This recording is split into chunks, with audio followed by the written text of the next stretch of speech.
Be with you tonight. We're going to have a really fun conversation, and hopefully it's going to be much of that, a conversation. And I enter this conversation, and I'm going to say this even more succinctly next week when the topic is women in leadership, and it's a very provocative title for next week. And so I'm going to enter that conversation even more cautiously. But I enter this conversation always cautiously because each one of us have our own realities when it comes to this topic. Each one of us have different experiences when it comes to this topic. So I don't know that any one of us in this room have a corner on the market when it comes to what is a great leader. But I think tonight we can have a lot of fun just exploring what some of that conversation might entail. Now, I love being at John Carroll University. I love being at John Carroll University. And one reason is if you look at our mission, it's beautifully aligned with the topic I love. I love to think about it. I love to read about it. I love to write about it. And if we as an institution are creating men and women who are learning, leading, and serving, I think we've done a great thing for the world. If we truly are an institution that is developing educated young men and women to go out in the world and influence change for the better, I think that's a great mission. And so I love starting a conversation about leadership there because it aligns beautifully with what we're trying to accomplish here at John Carroll University. So tonight, now doesn't this road look awesome? Isn't it going to be great in like 2 months when there are? So just take that in for a moment, right? Look at that road. Look at that. Yeah, exactly. So I chose this road purposefully. But kind of where we're headed for the night is we're going to talk about this thing called implicit leadership theories. We're going to talk a little bit about some other concepts around leadership that at least intrigue me. We're going to talk about some of what, if you took all the theories of what effective leaders would do, we're going to discuss what those might look like.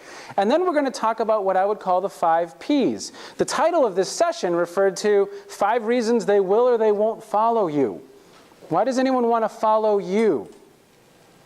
5 reasons they will or they won't. And we're going to do a couple case studies, including a case study on you. So that'll be a good time. That'll be fun as well. We'll do a little look within. Now I have an intro activity for us. You have one of 3 options. You can do more than one of these if you're very, very quick. First, you have a piece of paper and a pen at your chair. I want you to either A, draw leadership.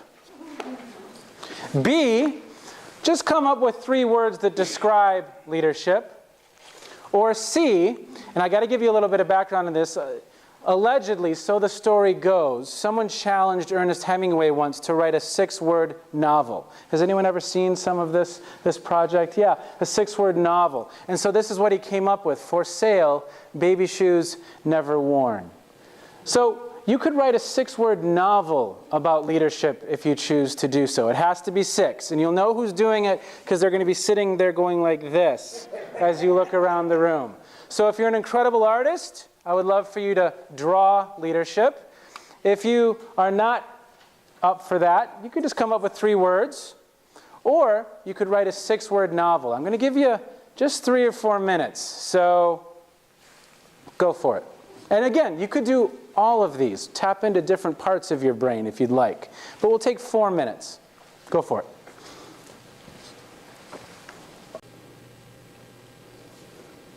Okay, so now, if you would, in groups of 4, just turn around. Don't take a long time. We're just going to do this for about a minute, minute and a half. What'd you come up with?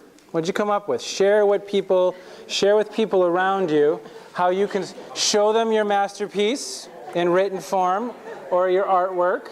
Introduce yourself. Yes, say hello, I am Jim. I'm Sally.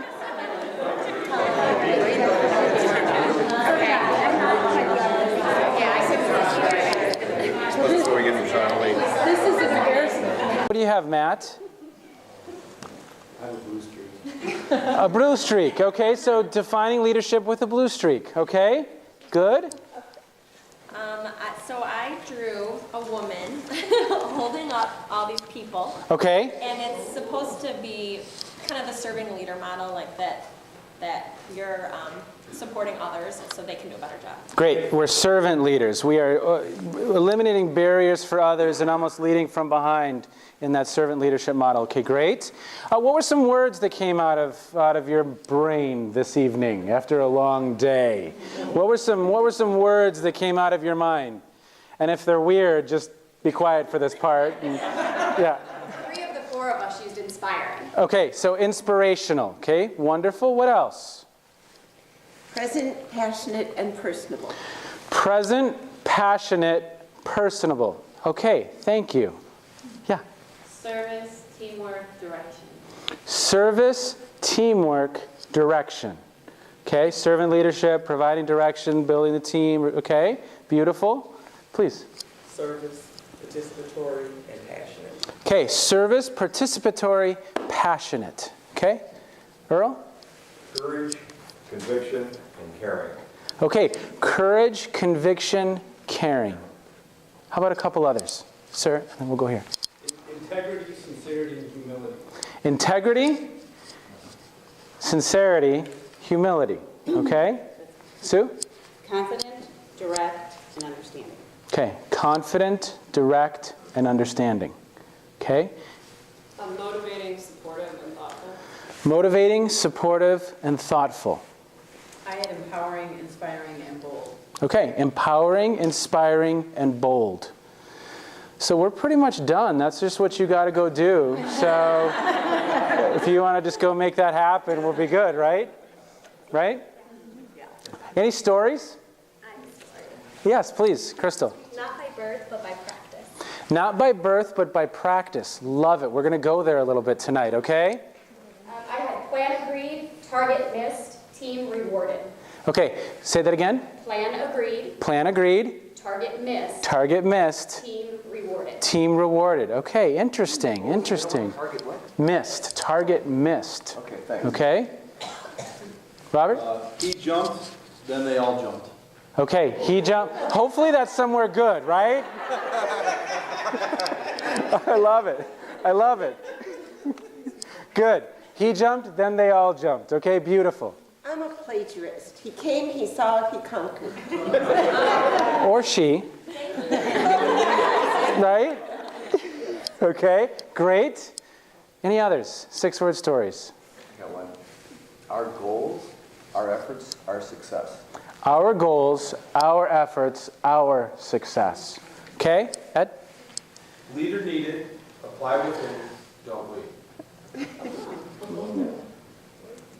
Leader needed, apply within, don't wait. Awesome. Awesome. So a huge challenge in this whole conversation of what is a great leader. Well, there's a few. No one said dangerous.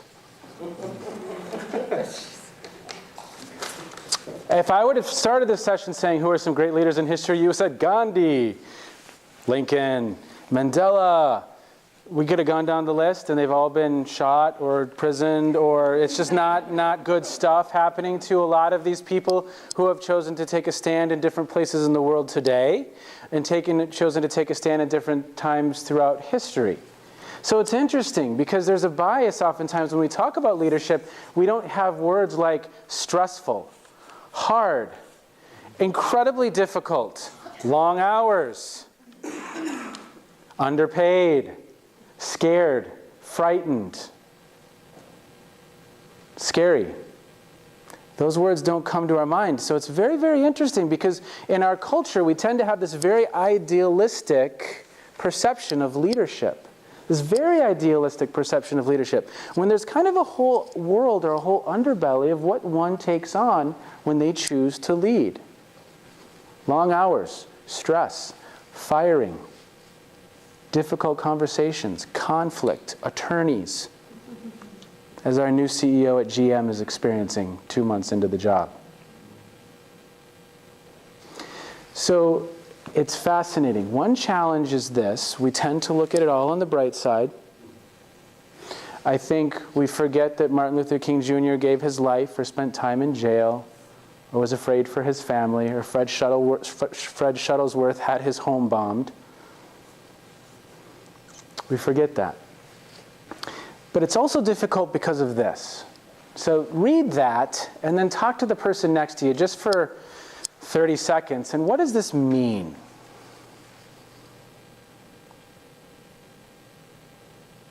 Once you've read it, have a quick conversation with the person next to you. Just 30 seconds. What does that mean? Implicit leadership theories. Each one of us have implicit leadership theories. Have that conversation. Go for it.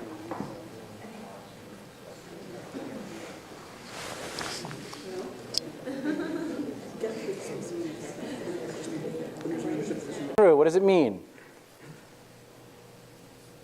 It should be total alignment. Well, so how so? Like, say more. Well, I'm trying to appreciate the true meaning. You say implicit leadership, so that's what's in my head. Yeah. Okay. And you came up with 3 words that for some reason were 3 words that were more important than 1,000 other words you could have chosen, and very, very different than what these people here may have said, right? But for some reason, whatever it is cooking on up here, what were your 3 words? Our goals, our efforts, you mean? Oh yeah, okay, so yeah, that's how you're constructing. It's goals, efforts, was it our success was the last part? Okay, so our goals, our efforts, so leadership is an activity. It's us going somewhere, right? But then some people in here talked about attributes of leaders, right?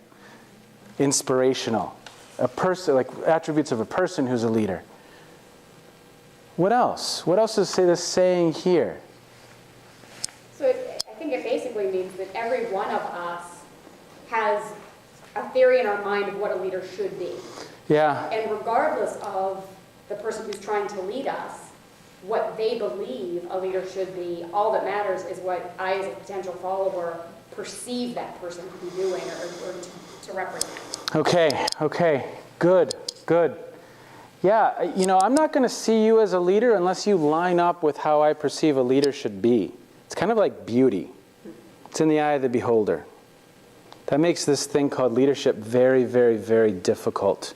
Because you're trying to, it's like saying, is Scott doing a good job as an educator right now? Some of you would be like, yeah, I'm a little underwhelmed. I don't know.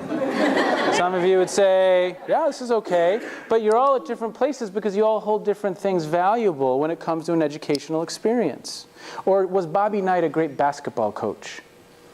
Some of you would say, well, no, you never need to touch and yell and scream at your players. That's horrible. Well, no, he was fine. He did good. He won.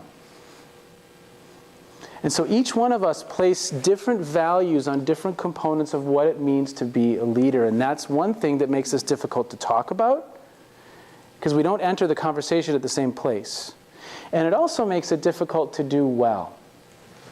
Because as soon as someone aligns with how we perceive them, we trust them, they emotionally make us feel good, that we might find them inspiring, uplifting, motivating, energizing. Whoa, this is awesome. I really like working for Earl.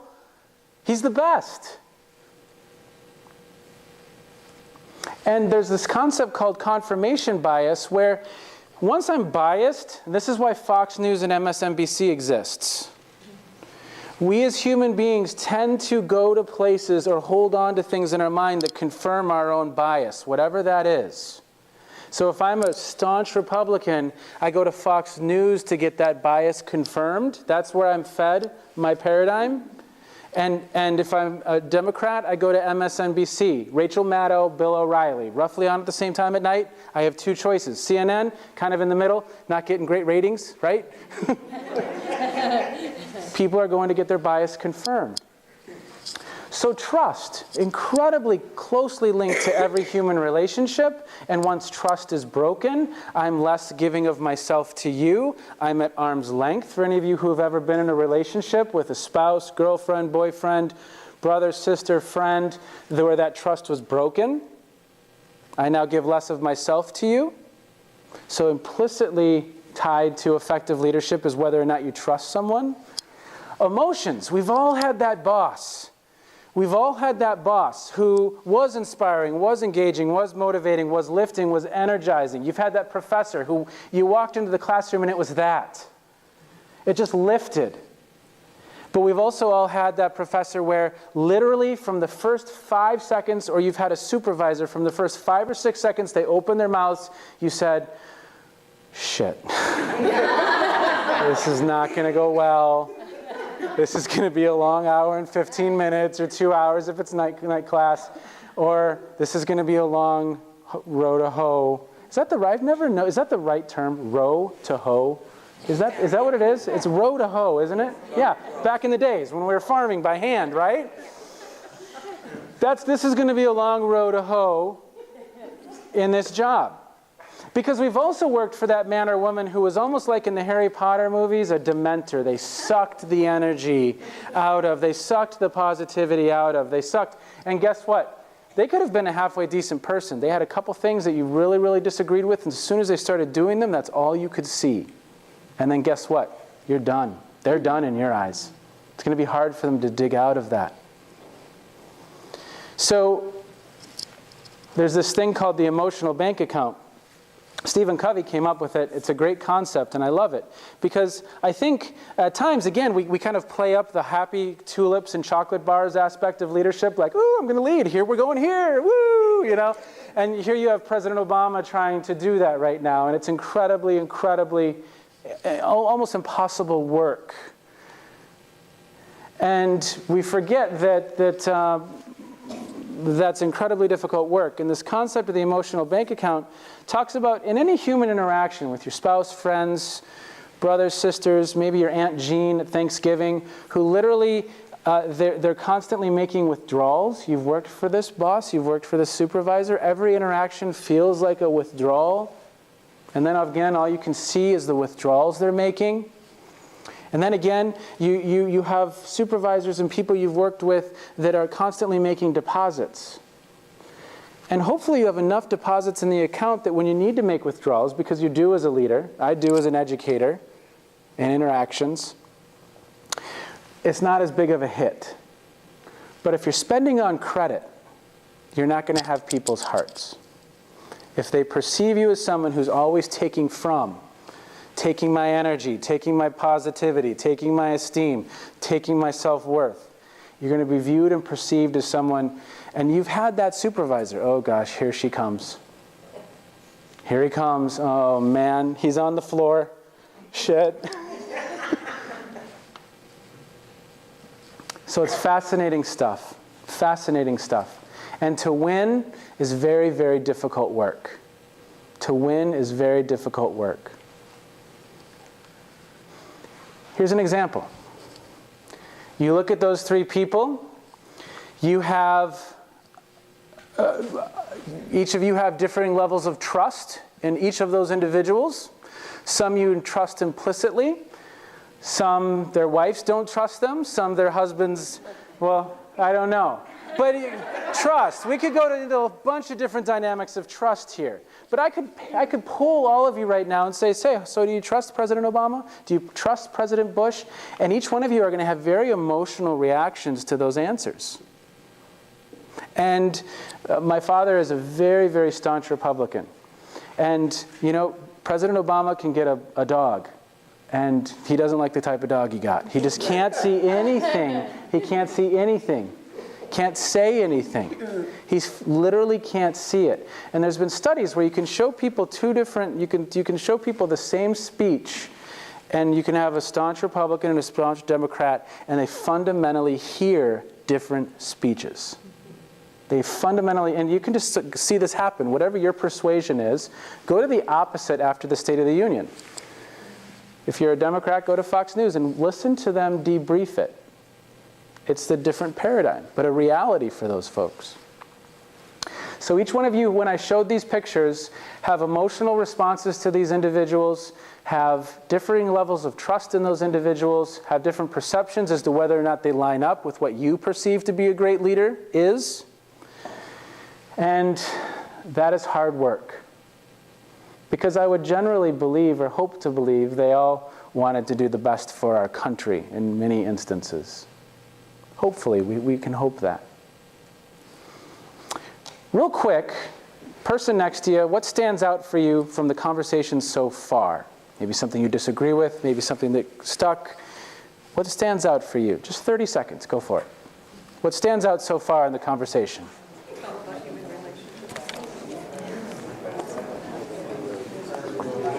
One or two things that stand out so far. Could be disagreements. Again, I don't have all the answers. What stands out for you so far? Something generally you would agree with, or something you hadn't thought about, or something you disagree with? Yeah, please. Well, like the level of trust in a leader is very important, and it's the top of the list of what you had. And then also thinking about when you were talking about emotions and how, depending on the topic or what you're in the midst of, and as far as the work settings and how you perceive people, plays into a lot, and you have to work a lot differently if you're, depending on your perception. If it's a negative perception, you're working that much harder Yep. to try to work around it. If it's positive, then people who would say something different, Yep. you would have a problem. Yep. Very complex. What else? I think the one thing you didn't mention is chemistry. A lot of times when you meet people, it's the first impression before they even open their mouth. It's a chemistry. It's an emotional chemical reaction. You either like them or dislike them, sort of like personal relationships, even in the corporate world. Yeah.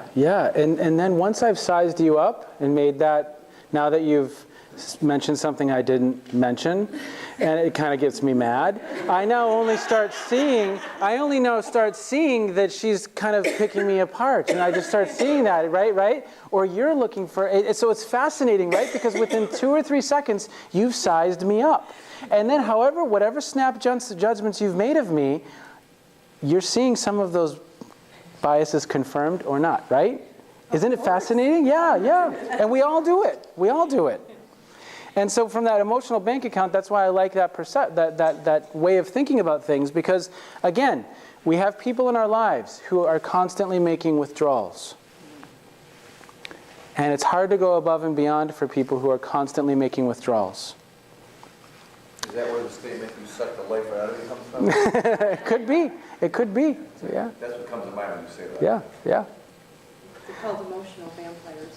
So if we were to boil leadership down to one word might be influence, the ability to influence a group of people to move in a certain direction, to go down a certain path. We see President Obama or President Bush before him trying to influence others, and to some degree of success at times, many times not to any level of success, but it's an influence process.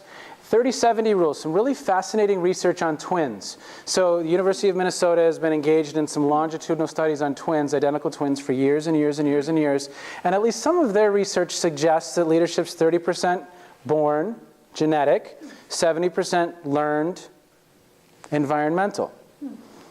So kind of fascinating. Now, you have some other research bases, like the expertise literature, that would suggest that really anything can be trained as long as you're in a situation where that's going to happen. And so the expertise literature would also suggest that leadership can be developed. Now, will I ever be as charismatic as XYZ person? Maybe not, but can I improve? Yes. All the research would suggest that, yes, we can improve. Now, I may be born, from a genetic perspective, with preferring extroversion. It's just easy for me to be out in the world. You know those people. They have incredible networks, and they're just always connecting with people, and shaking hands, and building relationships, and how you doing. That might make it easier for me, especially in our culture, to lead. So that might be one example of a genetic component that might predisposition someone.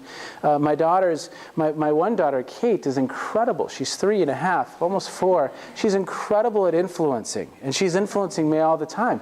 Hey, Daddy, so tonight I think we should probably just have dinner and then watch Frozen. It'll be great. And she has it decided in her mind, and she's practicing influence already. Her sister is an identical twin, really doesn't do that so much.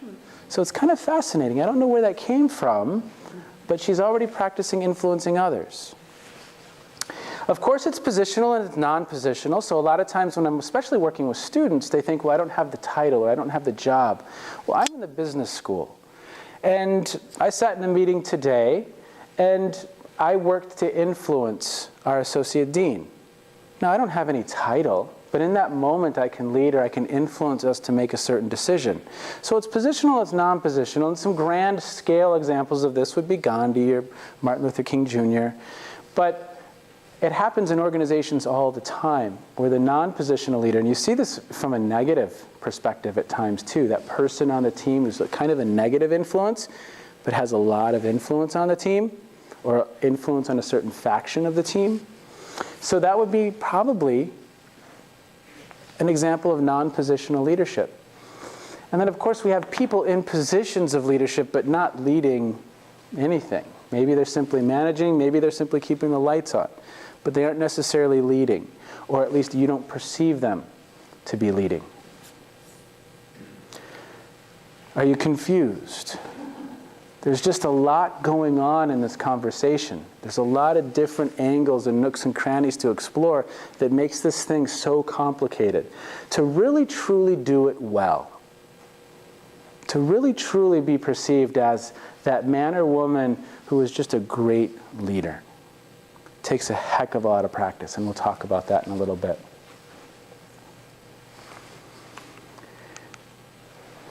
Implicit leadership theories. What I need you to do is, if you would, stand. Go find someone you've never met, and I want you to go shake their hands, say hello, or you could give them a high five. But no one you've ever met, okay? So go across the room. You got to walk across the room. Multi-generational, someone of the opposite.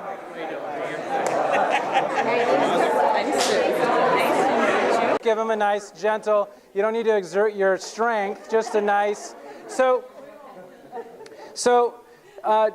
a couple things. This is what the research would suggest great leaders do. I can send you article upon article, journal article, if you want the skinny on all of this. I'm more than happy to do that. I'm not presenting it in a really academic tone tonight. First, they really, really, truly set clear baseline expectations. You know how to win with them. You know how to win.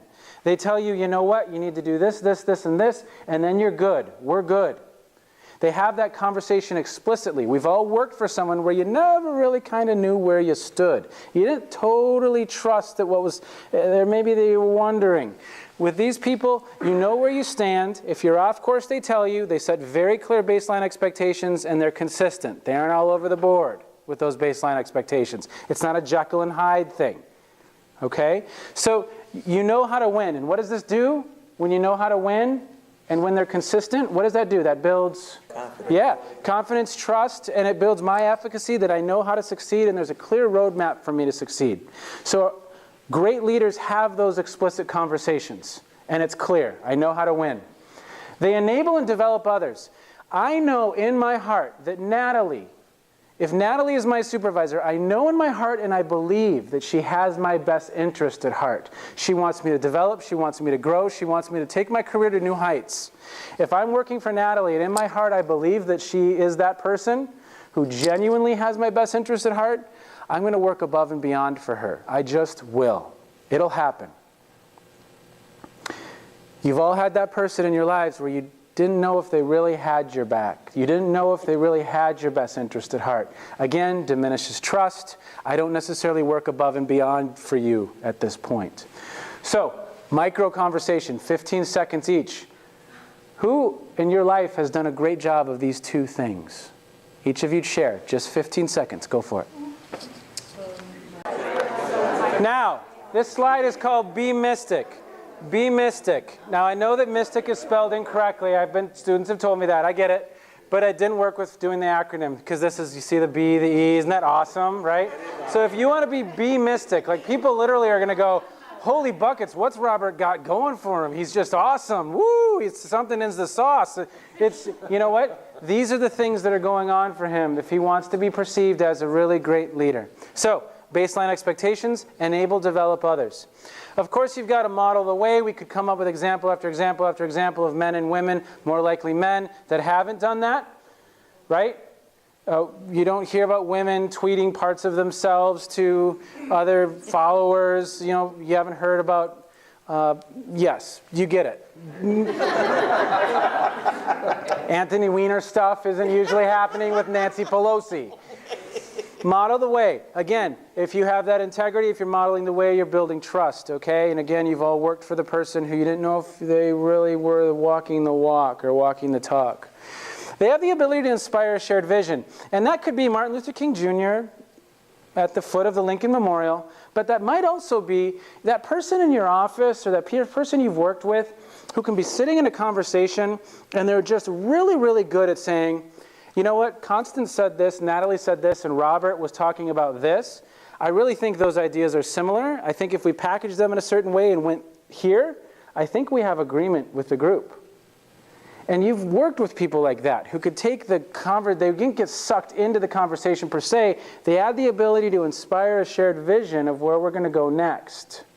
That can be at the great big level, but that can also just be in your staff meeting tomorrow. And are you that man or woman who can coalesce the conversations and get the group to move off of and move into a direction? That could also be a version of inspire a shared vision. I think at times we talk about these things and they're really lofty, like Gandhi. I don't think these concepts have to be that. Because you can do all of these from every level of an organization. So they set clear baseline expectations, they enable to develop others, to model the way, they inspire a shared vision, and they're self-aware. Now, self-awareness means a couple things. First, one version of self-awareness means that I could say to all of you, so what was great about Scott's presentation and what does he need to improve next time? And if my perception of what was great and where I needed to improve was aligned with your perceptions, I'd be deemed self-aware. I didn't overshoot and walk out going, that was awesome, that was great. I changed their lives, right? And I'm not that, but I'm also not undershooting, like really beating myself up on the way home in the car tonight because I forgot to say this. So they're aligned. But also a person who's really, really good at being self-aware seeks out the advice of others and seeks out that feedback. They are known and perceived as someone who's open to feedback. As soon as you're perceived as someone who's not open to feedback, you do this to your purview of the organization because people are afraid of you. They don't trust that they can do that. And we've all worked for that man or woman where we knew if we really would give them our true opinion or our true feedback, we'd get our heads bitten off, or we wouldn't maybe not have our job, or they might not give us the promotion. So are you known and perceived as someone who is open to? Not that I'm always going to agree with it or act on it, but I value your perception, and I value that. Are you known as that person? Now, same friend, 15 seconds each. Who is the man or woman? And again, I don't know that all of you heard me say this. It can't be grandma or mom or dad. It can't be the person in your life, those people. But who in your life have you come across that did these 5 well? Who did all 5 of these well? It's getting to be a tall order to find someone who's done all 5 really, really well. Have that conversation. Go for it. That, you know what? Are these the only things that an effective leader is going to do? No. Of course, there's more on the list. But if you come across an individual who's doing 5, or we're going to get to the last 3 here, if you come across an individual who's doing all of these things, it's probably more likely you'll be perceived by the majority of folks, or more than the majority, as a great leader. They're all going to have their own constructions of what it means to be an effective leader. They're all going to have that. You can ask them what that is, make that explicit, and at least then you know the game you're playing. We don't ever do that, though, as a leader. We just guess. Or we use the one-size-fits-all model for everybody, which, again, I don't know that that's going to be as successful.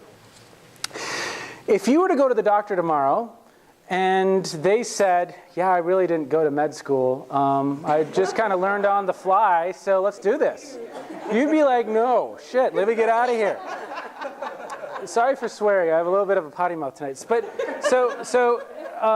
you need a doctor, you need an attorney, you need someone who intervenes skillfully. And again, we've all worked for people who didn't intervene skillfully when it came to leading others. Incredibly difficult work to intervene skillfully when leading others. Incredibly difficult work. But we've all worked for people who didn't intervene skillfully, and if they were someone who wasn't really all that self-aware, and they really didn't necessarily model the way, then that's all you start to be able to see, is those foibles. So great leaders it's not so much necessarily about always getting results. I think that helps if you're the football coach for the Cleveland Browns. But doesn't it, right? What do you say to the next guy? You got about a year. Yeah, turn this around. But they intervene skillfully. They intervene skillfully. Just like you would want a physician to intervene skillfully, the challenge is this. Kind of as a parent, I'm a little bit of a hack. I didn't go to school for parenting. I haven't read the research on parenting. I'm not an expert at parenting. I'm just kind of this good guy, hopefully, trying to do good things and not putting too much stuff on my kids, right? But I'm a hack. And oftentimes that's what happens with leadership and management. The great salesperson is promoted to director of sales. The great nurse manager, the great nurse is promoted to nurse manager.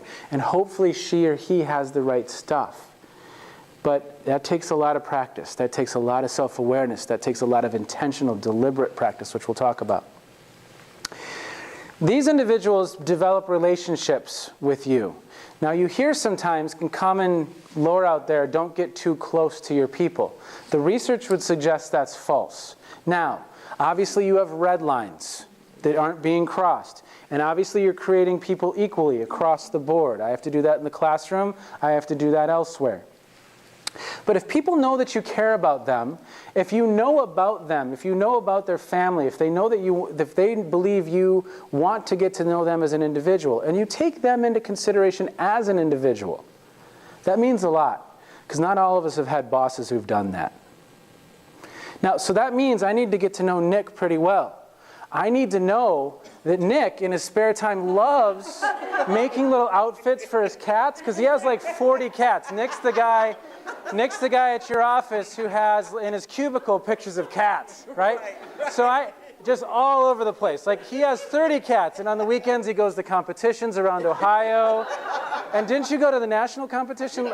You won, yeah. So I have to be able to walk up to Nick and say, so how did nationals go? Did you move on? And then I need to engage in that conversation with Nick, and I need to know about him. Okay? And finally, the person can change their approach given the context. There's multiple styles of leadership you can use. You can be a little bit more authoritative. You can be coercive. You can be democratic. You can be affiliative and really hold relationships in highest regard. But it's kind of like being on a golf course. There's different tools for different places on the golf course. It's kind of like cooking. There's different spices for different dishes you want to cook up a good meal. So if you're cooking up good leadership, there's different styles. I can send out an article that would highlight that, and I think that would be a really good thing because it will help us, because there's different clubs for different appropriate. But the problem is sometimes people just use the same club in every situation. And sometimes being very affiliative and keeping people first is important, but sometimes that stalls the group. Okay? So go ahead and give your new friend a high five. Say thanks for the great conversation. Say good luck leading stuff, and go sit down.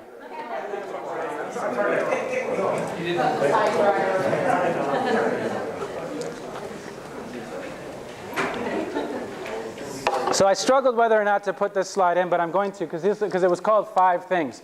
So you know what? What is leadership? Leadership is probably 5 different things if you really start getting into kind of like big buckets. It's someone's personal attributes.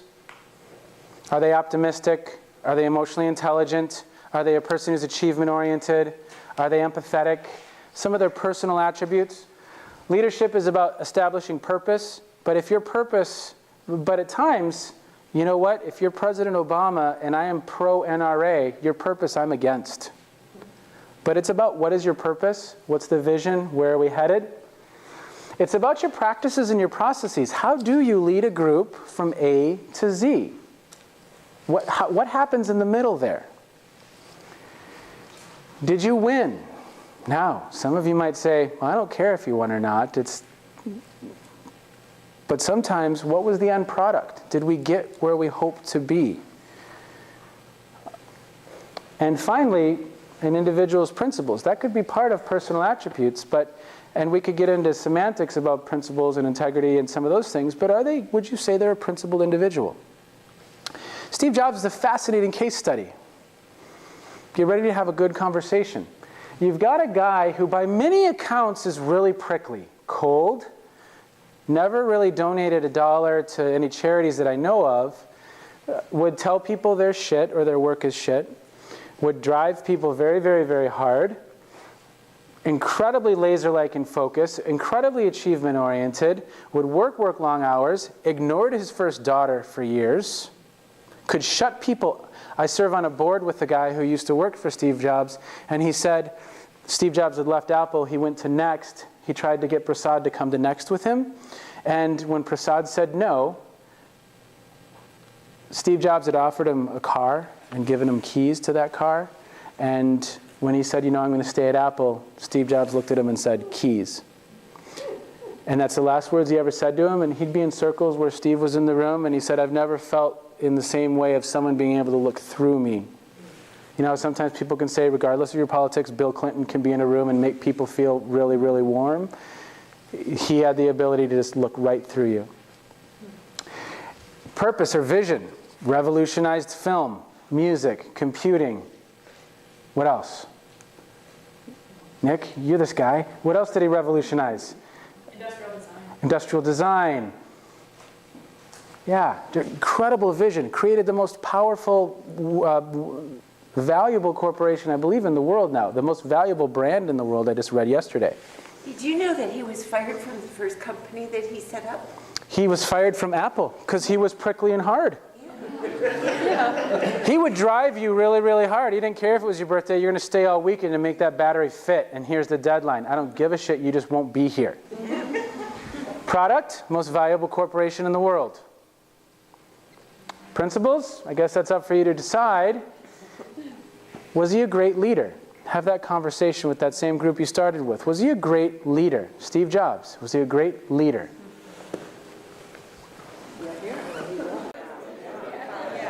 What do you... Great answer. Depends on your own implicit leadership theory. That's the trap I've set, right? Beautiful. Love it. What do you think? What are some of the arguments that we could go through? Was he a great leader? I think the results speak for themselves, and if the results weren't there, then the style might not have worked. Okay. I think people believed in him in the end. Okay. So the results were there. Okay. So you can see where of these here, he's going to put what you're communicating to me is that results are important. That look, if you're not winning, you're not in the role, and it doesn't matter, right? Absolutely. Okay. Well, you have to look at the bigger picture too, though. Let's say, I don't know that Apple did this, but let's say because of his leadership, the environment was destroyed, and lots of people were injured because of it. Yeah, he had a meeting once with the A team and the B team, and he announced who was the A team and who was the B team, and they'd be departing. Did that, yeah.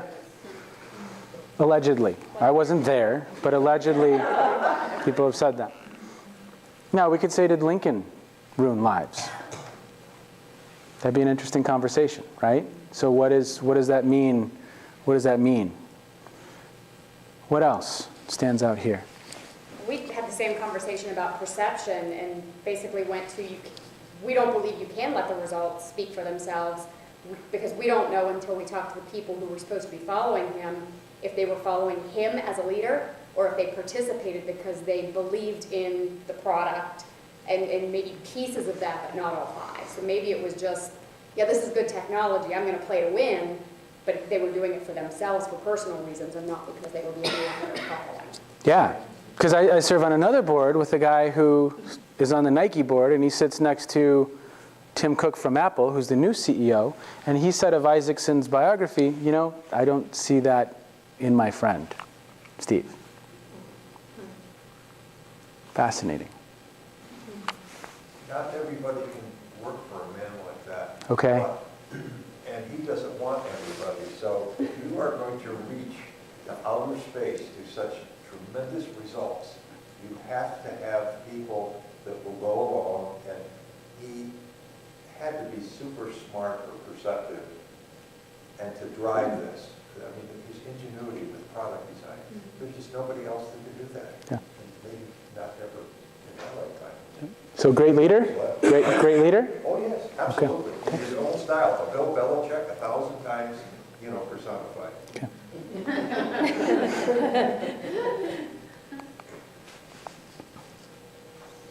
How about this case study? This is a prelude to a couple sessions from now with Dr. Peck. What has this, if we look at this through this heuristic, if we kind of look at what's happened with him and the church as a result of this new personality entering the context, let's just have that conversation. What are some things that you've noticed or observed? It's a tough No, let's keep together for this one. Let's go together. Yeah.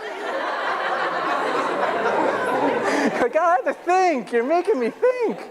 Yeah. What do you think? From a personal attribute standpoint, what have we noticed that's different? Humility. Humility. What else? Inclusiveness. Inclusiveness. His example, which goes back to inclusiveness and humility, he gives an example of that. Okay, so he's modeling the way. What else? Transparency. Personable, transparency, Clear-sighted. clear-sighted. What are some other words that come to mind for all of you? He's a product of change. Okay, he's a product of change, or his vision has been, in some circles, probably controversial, in other circles, very welcomed, right? The fact that he came out and made that what was he on the cover of The Advocate? Okay, so the gay community was saying, welcoming his perspectives there and his openness. Now, again, you're going to have some conservative Catholics that are going to be very nervous by those statements and very much disagree with those statements, right? So, interesting, right? What else comes to mind when it comes to these 5 things? They still seem to respect him, though. He presents a level of trust that people still respect him even when they're nervous or don't agree with the change he's maybe introducing. Okay. It doesn't seem like he's as polarizing as other leaders, especially in his position, have been in the past. Okay, good. I believe his, Robert? His goals are to be a selfless servant as opposed to become a leader. Okay, purpose. Yeah, I'm going to be among the people. Purpose, I will touch people's feet. Purpose, I will live not in that place, I'll live here. Purpose, I will drive this car. We could get into humility with some of that, but it seems like there's a very different purpose working for him, at least, and Dr. Peck knows this better than anyone, right? And you have that book now, so we can explore and look at what we see. We had a couple more, and then we'll get to a little bit closure. It's very early to make any judgment about the product. Yes. He's not a Steve Jobs who's been in this position forever. I mean, he has his history down in Argentina or wherever, but you can't really make a judgment yet. It's just too early. Yeah, because some people will argue, can we say they were a great leader until we know what they've accomplished or not? We have some indicators of some changes and some indicators of some greatness in certain circles and perceptions among a number of individuals. But it'll be interesting what reforms actually occur. And then we'll go in the back. My comment was similar about product. It was easy to tell Steve Jobs about product, but in this case, I mean, you've been here for about a year or so, and even in that year, have you seen an increase in either Catholics coming back to the church or new Catholics joining the church, those types of things? Have we? It's too early to tell. I think what I've observed is... This is Dr. Peck, everybody. He's doing session 3. And he's awesome. I can't think about, have you seen the Lego movie? I have not. Okay. So I interpret that comment differently now after the Lego movie. But anyway, I think what is fair to say is that people are talking more about the church. Atheists, Protestants, Catholics, both fallen away Catholics, estranged Catholics, cradle Catholics. So there's more attention being, and there are different people talking about the church. So, is that the end product? No, but yeah. I think we've seen that much so far. Mm-hmm.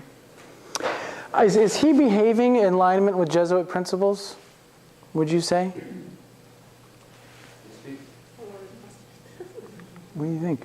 Yes. Yeah. Okay. I think he's challenging the status quo. Okay. Similar to what Jobs did.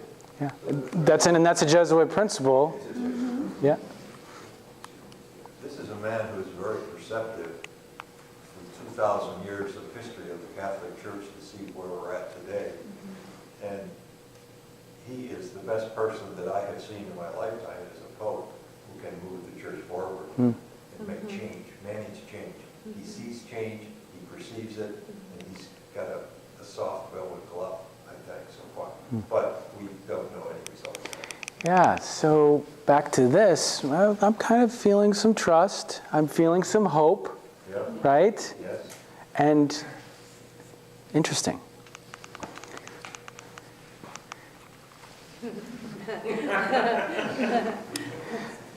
So this is the really fun question, is to what's the good, bad, and ugly of each one of us? Because people might say, yeah, Scott, he's a little negative, and he kind of brings things down a lot of times. He drives hard, he pushes hard, so the conversations are always about do more, hit your numbers.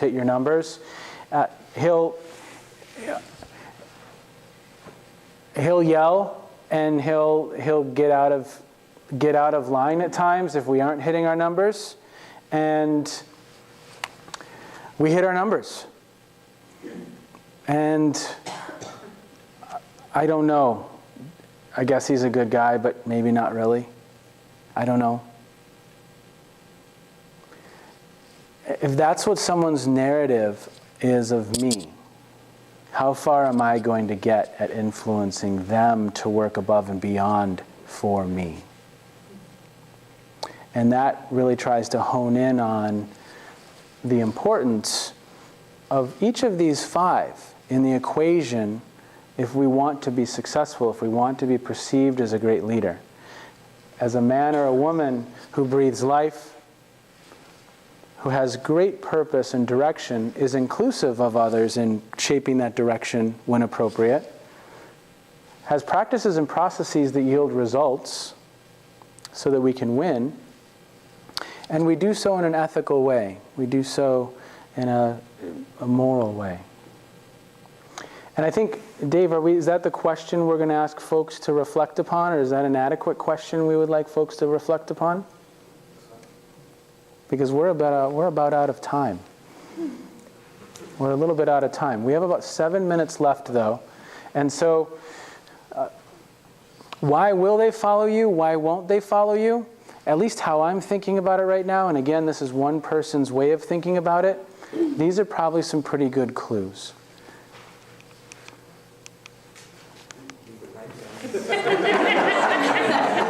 Some good clues here. So what questions can I answer? Or what comments do you have? We have about 7 or 8 minutes. Obviously in an hour, put the cats back up? Oh, demystic that? Okay, yeah.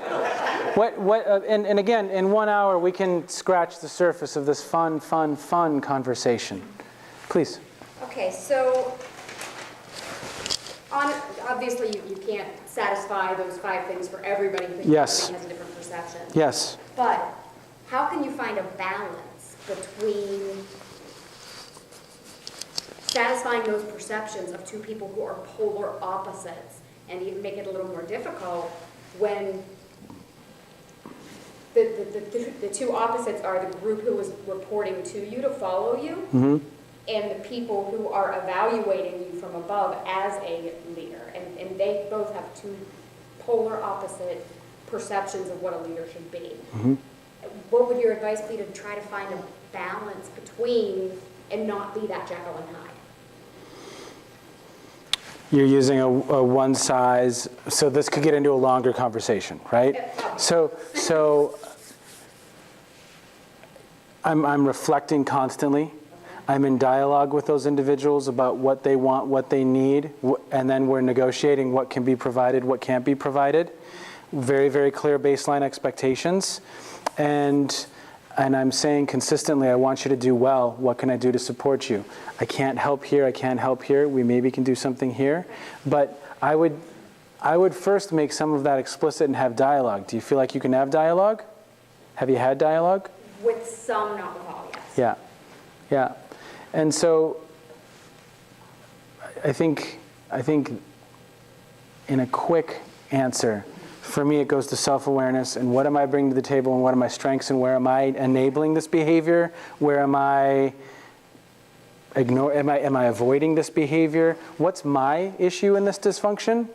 Because I think as a leader you have to constantly look at, you've all worked for that leader who avoided conflict like the plague. Well, they were creating a dysfunctional environment by avoiding conflict. So I always look within first. and really focus in on self-awareness. And then can you have dialogue with those folks? Make baseline expectations incredibly clear, and then they rise or not. And then the performance management, performance improvement conversations happen, right? But if you have 2 or 3 or 4 of your team on your side, and maybe there's 1 or 2 that you're consistently engaged in those performance management, you're not going to please everybody, right? And that's that underbelly of it. But we could talk a little bit more.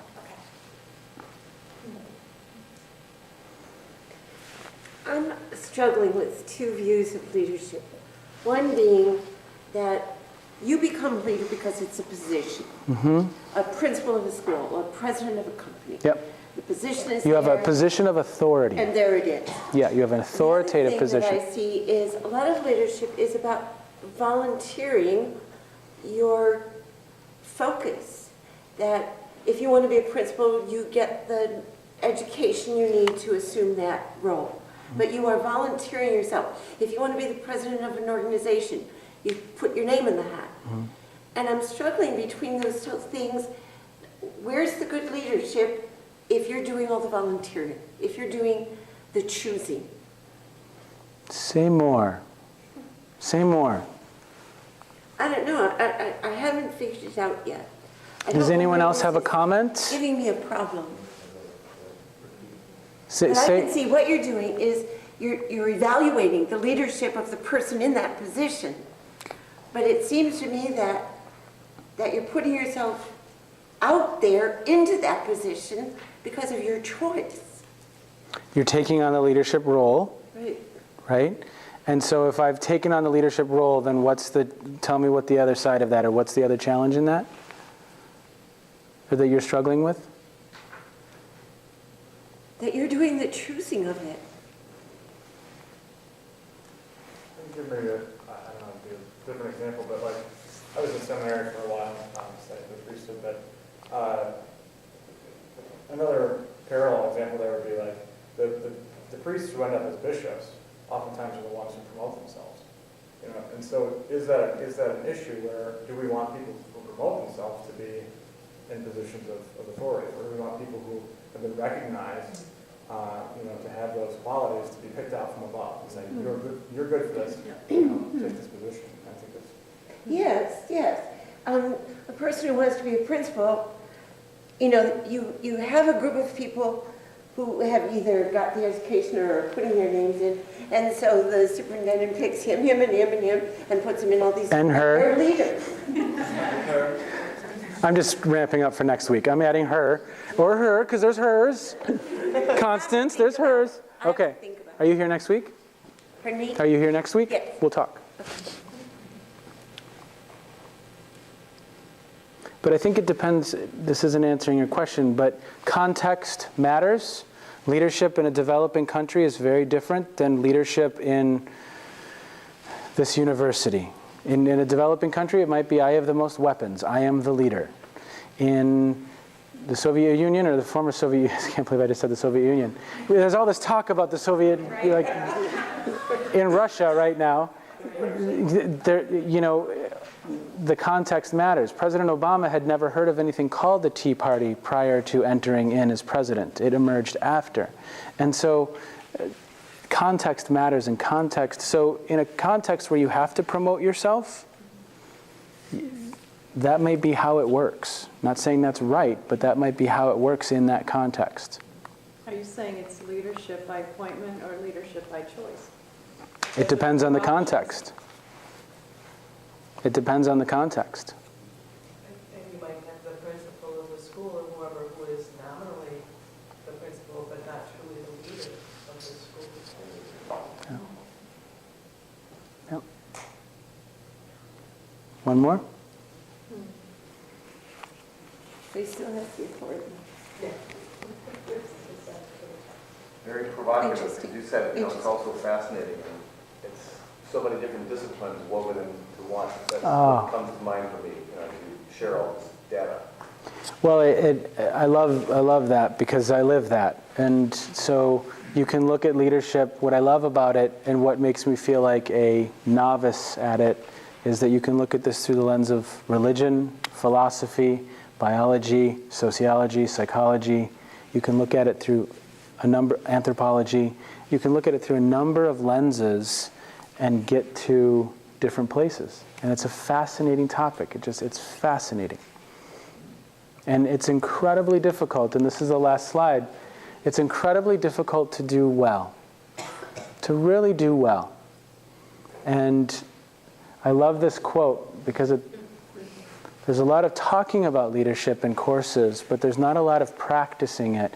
And where we are practicing it in organizations, are you going in and practicing leadership every day? Are you practicing leadership every day? You have a perfect practice field and an opportunity to get feedback if you're known as someone who's open to it. But are people intentionally practicing? It's like, I practiced my public speaking skills tonight. But you've been, and whatever showed up, showed up. But it was intentional. I was practicing. And so every day, are you going into your place of business or the organizations you volunteer for and practicing? Because we know some people who've gotten really good over the years, but unfortunately at the wrong stuff in some cases, right? They're good, just not at some of the stuff we identified. You've been wonderful. Thank you very, very much. Have a great night.